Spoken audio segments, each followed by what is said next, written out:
Welcome to a very unique, special episode, I think, of a Candor Gander. Not my typical type of video, but I think it's a video you would all find valuable, useful, practical. Not all, a lot of us run bots at this point in time. There are many services out there, and I've yet to hear of a bad one. But here's one today. Wanted to introduce you all to. It's a new service. Not only that, it's a service provided by, I think, a dear friend to the community, someone near and dear to my heart. And I'm not saying that for anything other than um, yeah, I think you were my second guest when I was starting this show. Like yeah, I may be a nobody now, but I was a real nobody then. And you're like, yeah, sure, let's jump on your show. You have a really cool tool that it's probably one of my favorite tools. DFK Analytics. You may have heard about it. You may have heard of it. You may have used it. But now Weghuz is doing something a bit different. It's not just DFK Analytics. Pirate Quester is the name of the game now. We'll dive into it a bit here. As a disclaimer for you all, Weghuz was kind enough to give me a copy of Pirate Quester to try out and check out with you all. We'll talk about that briefly here at the end. Sort of my honest review on the product, and what I thought about it. Needless to say, if it sucked, if I didn't care for it, I would not be doing a video with Weghuz. With that said, I know we did a video together, but let's just reintroduce you briefly to the community, people who may have not seen that video, or people who saw that video and said, "Hey, that person looks different than the the static PV a profile pic you were sharing." So briefly introduce yourself. Who are you, and what do you do here in DFK? Because you do so much for the community. So I'm Weghuz, or however you want to pronounce it. It doesn't really matter. So I been in DFK for a bit over a year and a half, going on 2 years soon. And I've made DFK Analytics, and then DFK Analytics 2, which was a total relaunch of the site.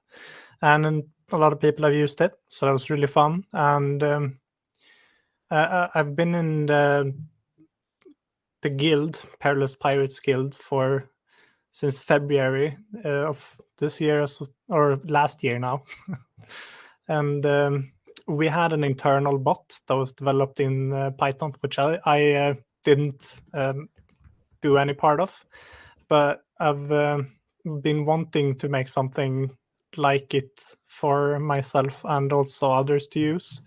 And I've also been learning like the crypto thing with Solidity and everything involved with that, and I'm really interested in programming. I'm a web developer by profession, so I really like the stuff. And I started making my own bots. It was like 2 months ago now, I think, and I just launched the second version, 2.0, with the total UI revamp of that. So it's a bot in your browser that I'm developing right now, which is my second DFK project. I mean, I've had a lot of smaller things that interact with the API and smaller scripts like that in between, but there's like no one else gets to see that, right? So making projects that people can use and get use out of is really fun. And it's my biggest hobby right now, just making stuff for the DFK ecosystem. And I love you mentioned that, about the biggest, it's your hobby. I was sort of reflecting on my 2022 year and sort of what encompassed it, and just realizing that spending time with the community, my DFK friends, many of you have become sort of my go-to people I end up chatting with, and it's neat to be able to see what we're all working on. Like I said, DFK Analytics is great.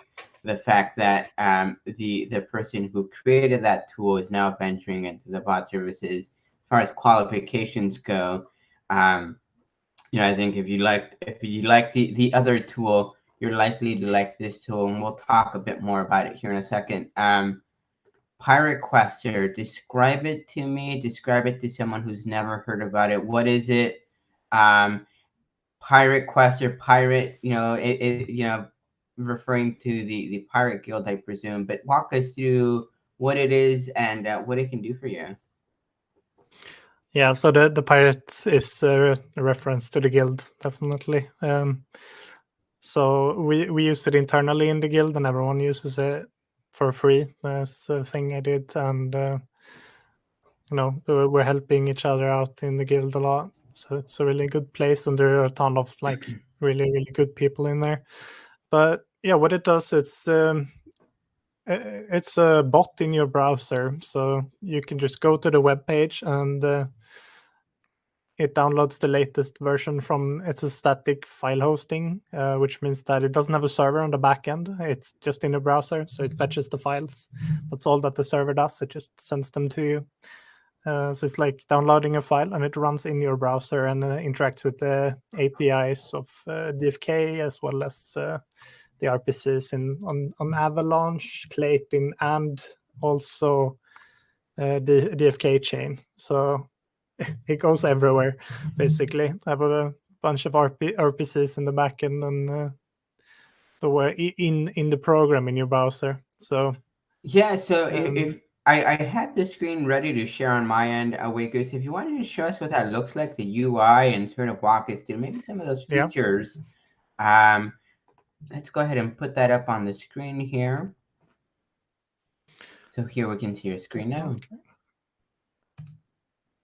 So just reload so that we can log in again. But this is what you're met by when you go there. So there's a disclaimer and a warning and some links to Discord and documentation that you can read about. Because it stores your private key encrypted in local storage. So I can show you mine here. If you go to the local storage, it's stored in a text string like this, but it's encrypted. So you decrypt it when you log in with your password, basically. This is one of my accounts, and this is the other. Yeah, and for people like me who know the words you've used but can't put them together in his head, when you say stored locally, does that mean locally within the user's computer, and you're basically okay, perfect. It's using local storage from the browser. So each website can store like 5 megabytes of data on your PC, on your hard drive. So that's where it's stored. It is kind of volatile memory, so the encrypted account can disappear, but I have a bunch of warnings and like telling people to back them up. Because like optimally you'd want to store it in your MetaMask, right? Right. And right. generate the account in MetaMask, and then you input the key when you want to run it in the browser. So here I have my account, so just input my password to decrypt the accounts, which means that I'm logging in. And it loads in all my heroes, my things like how many crystals and jewels and everything I have on different chains. And here are my accounts, basically. I have to call out because we were chatting off stream. You just developed a really cool logo, which I can kind of see here. But if you blow it up, it's pretty neat. It's pretty awesome. Anyhow, my distracted brain. Keep going. Yeah, no, I love it. Yeah, and here you can see. I mean, one of the things I like is sort of a basic overview. Here's what you've got in your wallet. There's the logo. Tell me that's not cool. It's pretty neat. This is generated by Midjourney. So actually asked. I've been using AI a bunch recently when doing programming, which is really cool. So I asked ChatGPT to generate the words that I then input into Midjourney, and then I did a bunch of revisions and stuff and landed on this coin-looking thing with a pirate skull on it. It's amazing. No, it really is. Overview of all your big picture assets here for you. But from here, where would one then next go? Well, and there's a few things to talk through. And we'll hit some of those afterwards. But from here, where would someone go to sort of run that bot? So you just press bot, and it has a bunch of like basic configuration that I set up where it has a ton of defaults that. So it suggests quests for each of your heroes to run. Actually, I think a better place to start would be Control Center, but you could Okay. potentially just hit run bot without any setup. And this is my main account on DFK chain, and it loads up some previously run quests and currently running quests here with complete times and stuff. And this is another account, so you can see part of the address here of the account. This is the, and this is on DFK chain, and this is on Clayton. I only have one hero, but there's one hero in the chain for this. And you can go to Control Center, and I've also added a ton of controls here, like today now with the new update. But you can set a ton of things. You can prefer quest, which means that the suggested quests, which the bot by default, it looks at things like the profession. So if it says foragers, it prefers to put them on foraging, of course. But if they have 30 or more by default of a stat, it will put them on training instead. But you can also change the things like that here in the bot settings. So I could go down potentially and increase the threshold for strength training to 40, and there wouldn't be any hero below 40 strength going on strength from the suggested quests. I could go and overwrite that by myself. So there are like the global settings, which is like the big picture, and then you can go in and like, if I want this guy to go on strength training, I could just set this. This is also a new thing where I check the option I want to set. So if I want to overwrite the quest for this hero, I select the hero, just simply click it, then press set preference. You can see it's going to go on strength training now. So this table is actually pretty good. You can drag and drop columns and stuff. So like, I love it. However you like. And there's a pretty nice search feature as well. So the UI I'm using now is it's really, really nice. It's like some of the best UI libraries I've used. I really like this. No, this is great. This is great. And we'll talk through some other things here. I want to be sure to I have an agenda to get through with you. But I also want to give you the opportunity, now that you're sharing your screen. Is there anything you want to show me here? I know you've revamped Pirate Quester since I started using. I think this morning you were mentioning to me. Any other cool new features you've added to this that you want to just showcase while we're sharing your screen? Yeah, so before I only had the global settings so if you don't want to level up here, so you could just turn it off by clicking this, and it would hide the settings. So now you can instead, if you just have a few here, you want to level up most of them, you can just go select the few you don't want to level up and press disabled here and level up settings. And then you can overwrite level up here, and it will set leveling enabled to false here. That's and then neat. You can, if you want to use the defaults again, you can just set default and set preference and remove the preference there. So there's a ton of things like that. I've also added the stamina potion. So if I want, let's clear the selection. So this guy, if I want him to use 2 stamina potions, I can just set 2 here, check the stamp pot, and set the preference there. And it says it would use at least 2 stamp pots. So it will go through when he has 5 or less stamina now, and if the bot catches him at 5 or less stamina, it checks how many stamina potions you have. If you have enough, it will approve the contract for it, and it will use the potion on the hero and then send him immediately on a quest again. So you could just set like 200 potions, and it will just eat through them for the hero you want to level up, or if it's a bunch of heroes. And you can also set the stamina potion level instead. So if you have level 1 here, you want to level up to level 5, you can set the level this to 5, and it will level with stam potions until it reaches that level, and then no further. No, that's great. Yeah. For the stamp pot amount, it will actually decrease the count here, so you can go back and see how many it's used. If you set 100, you could Oh, after a while go back and see 50, and you know it's used 50 potions already.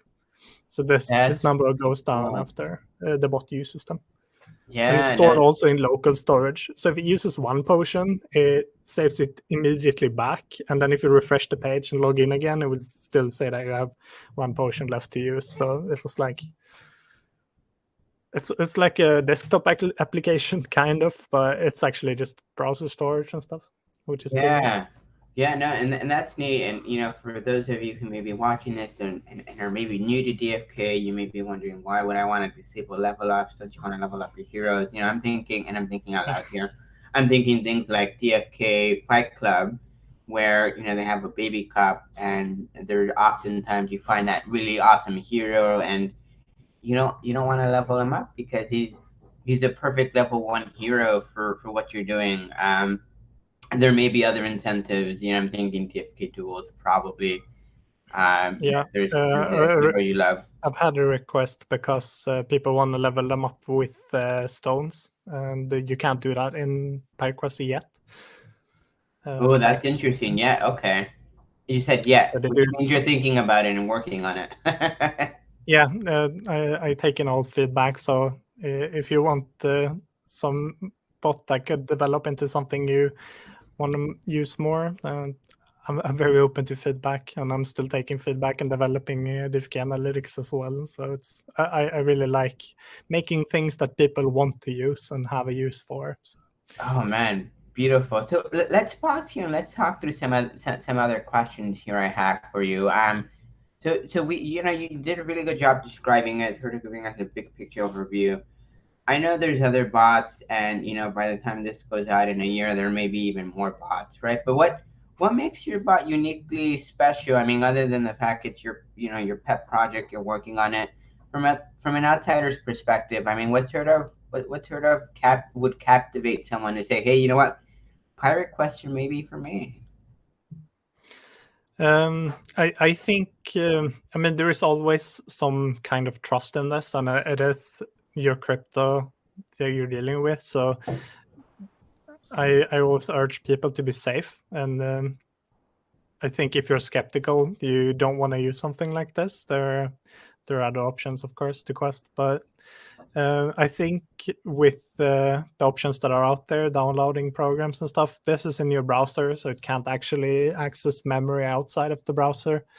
And the small like local storage that it's got, so it's pretty relatively safe. I mean, I could, without telling people, have it hooked up to a backend, obviously, and store the private keys. But I mean, you just have to kind of trust that I don't.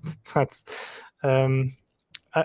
the reason that I'd really like to open source it, but I can't because the security and the check for the token is in your browser. So if I made the code public, someone could just take it, remove the token check, and host it themselves for free, and then my bot would be obsolete. Basically, the token, no one would need the token anymore. So that's the reason that I can't really make it public, right?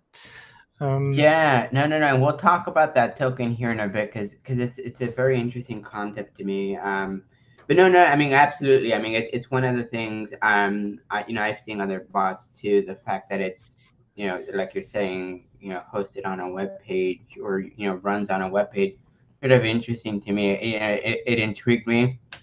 From a functionality perspective, you may find it easy to run, and I'll talk more about that in sort of my review. But valuable functionalities. I know it can absolutely quest for you. You're working on other things. I mean, if you're the guy with 1,000 heroes, I mean, what's the thing that's going to gravitate and pull you towards wanting to use Pirate Quester? I think the quest suggestion feature is super powerful. I don't know how the other bots are looking, but my bot goes through and actually checks each account's locked token amount. So if you have 1,000 here and 2,000 there, it won't set suggested on crystal and jade mining for more than there's in the count. So if you have 1,000, it will suggest 2 miners at a time, and it won't send 3 or more. And it won't suggest more than like the maximum amount that you can have in rotation for that. And I think it's pretty smart about it. And I've spent some time on the quest suggestion to make it decent enough that you can just like go to the site and press run bot and be happy. No, So that's the thing. No, and that's great. I think for anyone again who may be new to DFK, reason being is that's sort of the information that's been shared with us about how to optimize questing for locked tokens. There's I suppose a formula to it, that would maximize your heroes sort of being able to collect the most locked of any specific given token without overusing the amount of stamina any hero would unnecessarily need to be utilizing. Did I capture that correctly there, Weghuz? Yeah, it's 833, I think, of a locked currency. So if you have 833 locked crystals, 1 hero will be the maximum you can get out of it. And if you get 834, you'd need the second hero to get a small benefit. But as it increases, you get more out of the second hero. But up until 6 heroes, which is the max that you can unlock of locked. But I've implemented the formulas and it like calculates it for you. It's also doing that every loop. So if you run and go below a threshold, so if you go from 850 to 830, it will stop sending 2 heroes the next loop and remove some from mining and put them on other quests without you having to do anything. So that's pretty neat, I think. Yeah, And there's a lot to it. And speaking about unique features, I mean the optimized sort of way you go about questing for locked tokens here, pretty neat, pretty unique. And other things that may be unique about Pirate Quester that at least and I suppose you've not tried every product under this sun, or intimately familiar with all the products out there. But I think one feature that you may be proud of and or working on in the near future, because I know you're always working. Yeah, definitely. Yeah, what would you say sort of makes it speaking of working on features, what features are you working on here that would maybe intrigue someone, and where do you pull those feature requests from? Because I know you're open to feedback. How do you decide, hey, you know what, I'm gonna work on this now and maybe table this item for later? Walk me through that process. A lot of it, I think, the initially and everything I've done up until this point, except for a couple things more recently, is just what I want myself out of it because I use it personally, and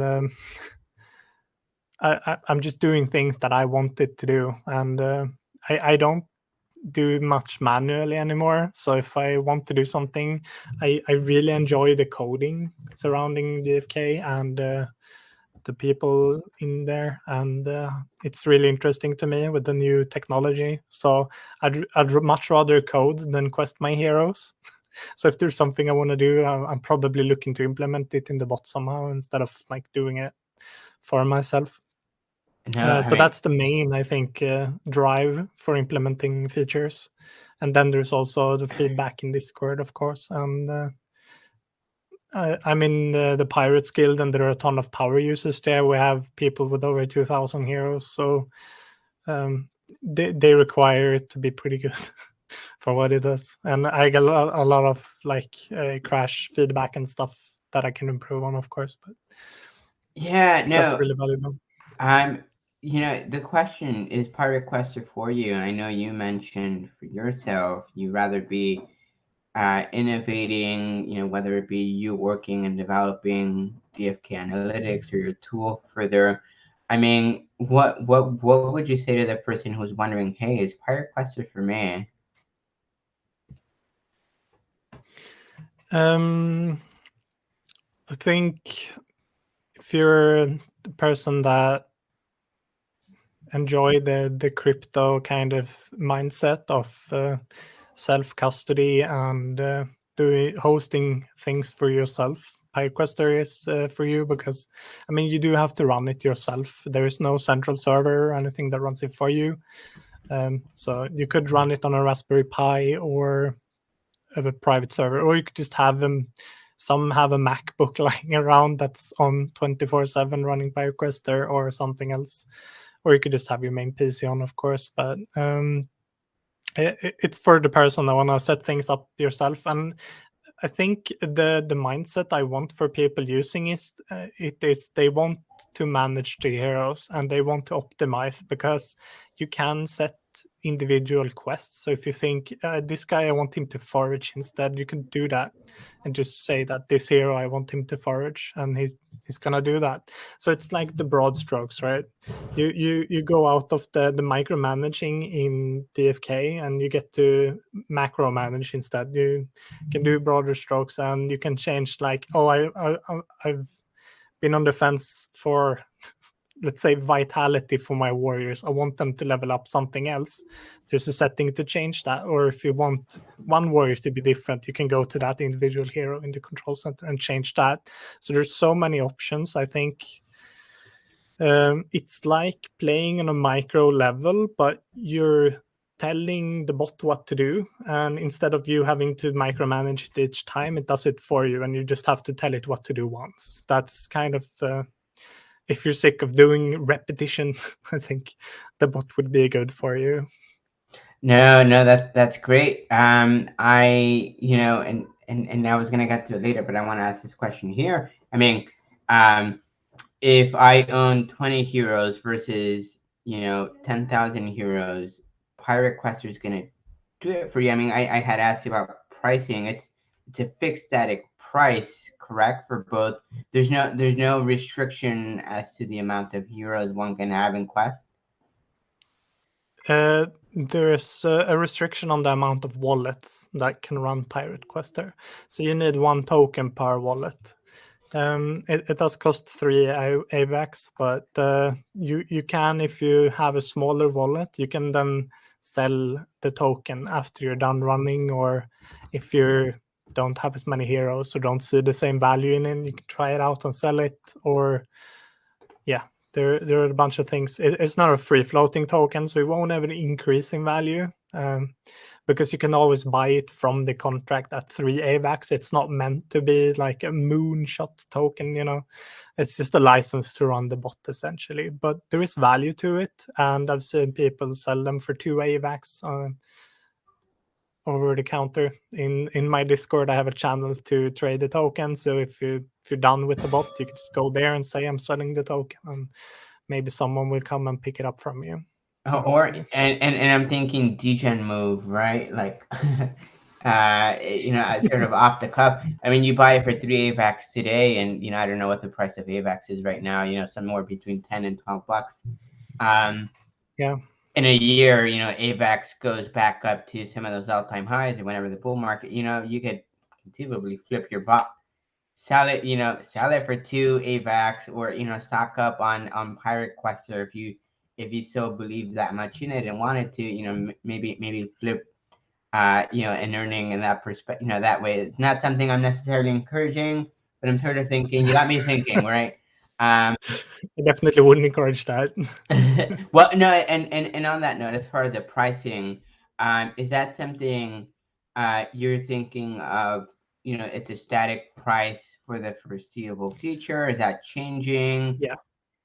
It's not changing ever, I hope. I don't think. I can change it. I can also pause the contract so you can't buy anymore. It would still work, but to run the bot with, but I can pause purchasing and I can shift the ownership and stuff. So it's actually an interesting point, is it's the first contract I've ever launched, which is pretty fun.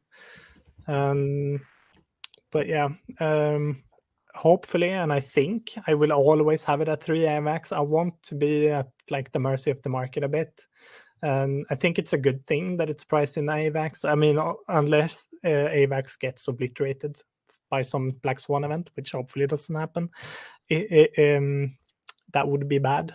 Then I'd have to relaunch the token, but hopefully that doesn't happen. I think it's a good thing that it's priced in AVAX, because if the crypto markets take another downturn and go even lower, people can still afford the bot because it's priced in AVAX, right?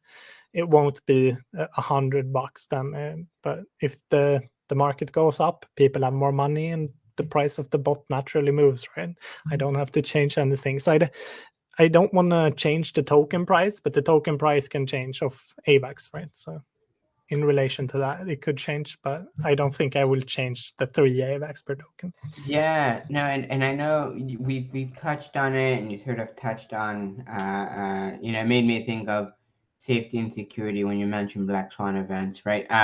As far as the Yeah. safety and security of Pirate Quest, I know you briefly touched on it, but I think it's an important sort of note, a disclaimer to sort of remake here and or reiterate. I think like anything you run that's not sort of organically yours, there's always some inherent sort of risk you potentially be taking, right? And I know you do some of the disclaimers on Pirate Quester, but if you could walk us through sort of just some reminders for people to keep in mind. What would you advise someone who's going to try it out and sort of, hey, give it a shot? I mean, there's a bunch of things, but I would suggest having a mnemonic phrase saved on paper or somewhere safe that's not on your PC. Like generate it once on an offline device or something, store it on paper, and like don't import it unless you have to. And there is so much to it. It's hard to go through this, but the security of crypto is there. You really do kind of like, hopefully people know this, but hard drives can crash, and like you do really need to save it on paper or somewhere that's not on your PC or elsewhere. And then you can, like, what the bot requires is a private key, and you can open the site because it's stored in cache. You don't have to be like on the internet, so you could disconnect from the internet and enter the private key so it doesn't get sent to server or something, and then reconnect after it's encoded in local storage. It is in memory though, the private key, so you can enter because it's decrypted by your password I enter. So to make transactions, the bot actually has to use the private key, right? There is no transaction unless the private key is somewhere in the computer's memory. So it has to be, otherwise no transactions are happening because you need it to sign transactions, right? But it's never saved to storage unencrypted. So every time it's stored on disk, it's always encrypted using script, which is a relatively safe, I think, encryption scheme. It's what the crypto package that I'm using, it's called an Ethereum. It's a really skilled cryptography guy that's made it, a French guy.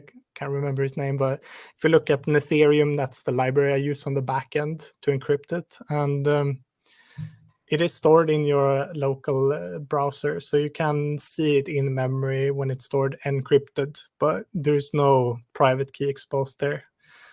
And then my question for you, because this could, I don't know, I would hope it never happened to me, but let's say I'm off traveling, I have my laptop, my tablet, what have you, and I had Pirate Quest loaded up on it.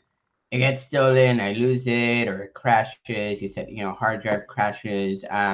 What sort of recourse would I be able to have at that point? Would I be able to sort of launch another device and sort of enter that password, and would it be able to work, or is it is encrypted in your specific local device, and that's where it lives, unless you have that that private key you can import again, or how does that work? How would you get it on a separate device if, let's say, I lost my computer?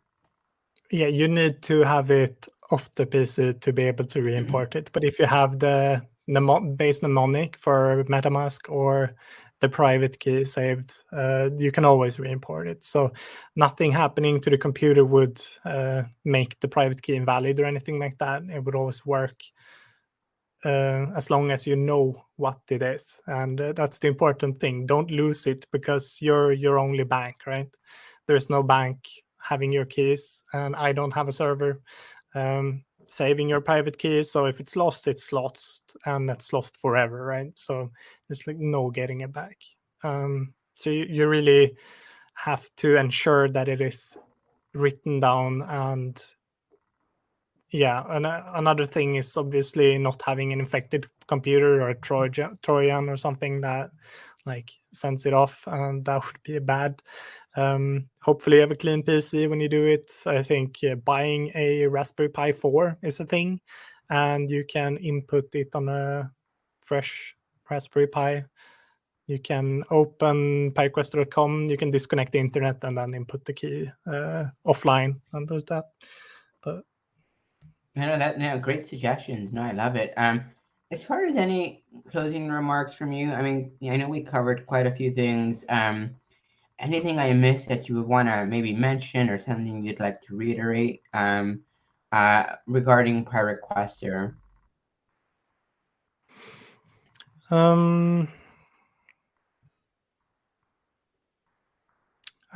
I really hope to improve it, and I hope it will be the best on the market at some point. It's, I think, the cheapest. There's like a couple of free, I think, bots, but I don't think they're updated very frequently. No, So that's obviously cheaper, but no, and it brings up, I think, a couple interesting points for me. Maybe questions I'll wrap up with. Uh, the longevity of PireQuester. I know you're working on it. I know you're making updates on it and plan on making updates. In the moving forward. How do you plan on keeping it relevant? I know I know you said there's other services out there. DFK can sort of maybe at some point say, hey, you know what, your lock jewel will sort of unlock the ability for you to do some auto questing for yourself.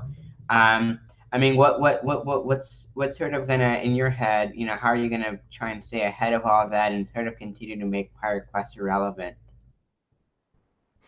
I think an interesting thing, I saw another bot developer that was still implementing leveling for Clayton, and I started making PireQuester after Clayton was launched, I think. So I did that from the get-go, and I implemented it so that it's very easy to separate the chains. And I have separate addresses like indexed for every item and stuff. So adding an additional chain will be very like easy when we launch for the next one. So I think keeping it relevant won't be that hard with how I've structured it, and it's great to add on, and I love coding for it. So I think it's gonna be getting a lot more features and expand. I love it, Weghuz. I love it. As far as being able to reach out to you, where can someone go? Let's say they're interested. They wanna be able to partake in PireQuester. Where would someone go to find that information and maybe connect with you if they had any specific questions for you? Yeah, so I have a Discord for DFK Analytics and PireQuester combined, where there are channels for discussion, feedback, and whatever else. And you can go there. You can always DM me on Discord. I think I don't check Twitter very often, so Discord's like the channel I use. Beautiful, So go perfect. through Yeah. that, and So there what is a I'll do, link in PireQuester to go to the Discord, and also DFK Analytics at the bottom and stuff. So it's easy to find. Yeah, so what I'll do is I'll put that information in the description for you all to sort of look through. I think with anything, do your research. I hope some of your potential questions were answered here. You may have more. Wiggles, you've been receptive to feedback, and your customer service has been great in the past for me, and I suspect even if it wasn't me, you'd extend that to anyone else too. So if you have questions, I would say reach.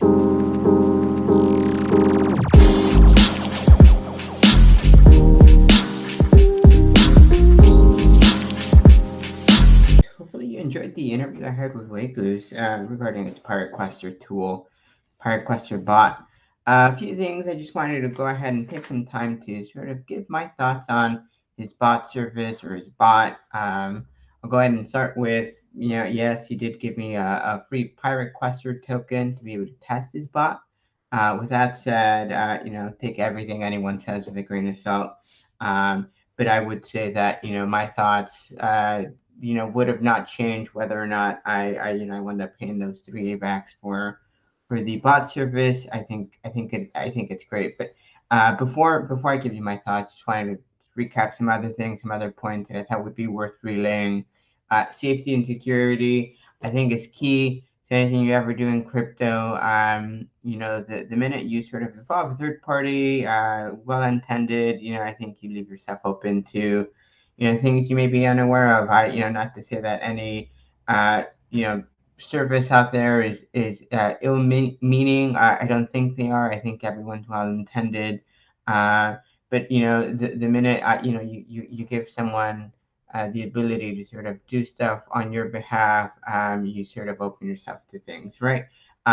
With that said, something I've done, something I've heard from other people, other things people are doing is, if you're going to use a bot service, a questing service, open up another account, sort of run it that way, and presume that things are, maybe presume the bot or the account is compromised, right? That's one approach for sure, and that's an approach I'm taking. There are many DFK automation services out there, and to date, I've not heard anything bad about them. This is a service. This is another service. I think it's great. I have and I make use of a different bot service as well. Am I gonna get rid of that one over this one? I don't think so. I think I'd be making use of both for sure.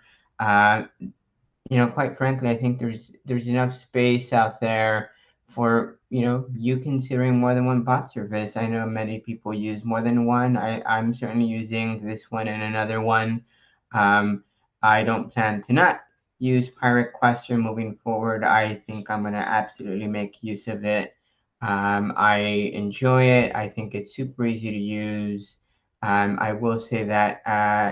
I didn't require any help sort of putting it together. Weghuz was great about saying, "Hey, here you go," and he made himself available to be able to ask questions. I didn't have any for him. I was able to sort of just jump on and make it work. After the fact, I did have a question or two. I think the one maybe thing to consider. I wouldn't even call it something negative. I know that this is true of many other services out there. But the one thing to consider for me is I didn't know that you had to have your computer running. I know there's different things you can do. People setting up, I think they're called Raspberry Pis, right? I'm not that technically savvy to be able to set something like that up. I'm sure I could learn. I'm sure I could pick it up, and it's not hard. It's not difficult. With that said, not too bad. I generally have my computer on most of the day anyhow. And for 3 AVAX, I think you're getting a lot of bang for your buck. Quite honestly, it's a questing service, and it does questing really well. You could ultimately, decide on a different, using a different service, and that would be fine too. If you are in the business of shopping for a service, looking into one, I consider Pirate Quester. Check them out. I'll put a link to their Discord in the comment section. Feel free to look that over, and if you have any questions, comments for Weghuz or anyone else in that community, I'm sure they'd be more than happy sort of give you their 2 cents and provide any feedback. Like I said, at this point in time, it's truly a very efficient questing tool. I know he has intentions of making that sort of something different in the future. He wants to sort of make changes, and he's taking community feedback and implementing those changes. For me, from my perspective, again, Weghuz is the creator of a tool I sort of enjoy using. I use it almost religiously, certainly on a regular basis. DFK Analytics. It was part of that trust building and sort of the quality that I saw in the tool he had already created that convinced me to want to try something like this out. Again, something to consider. I really appreciate his time. I appreciate your time, and trying to see if we can do more of these. I know I've had people ask me to do some of these because they're genuinely interested in some of those services. Um, I'll end with, everything sort of is at your own risk. Do your own research, and presume things are as safe as you're willing to be, and sort of, as safe as you're going to make them. Um, with that said, thank you very much. Thanks for tuning in. We'll catch you next time. And if you're interested in sort of presenting maybe a tool or a bot service or anything for me to sort of chat through and talk through and present to the community, feel free to reach out. Happy to do something for you, with you. And really, at the end of the day, it's what makes the community great. We're helping each other out. Anyhow, with that said, I'm Sarge. Catch you guys later.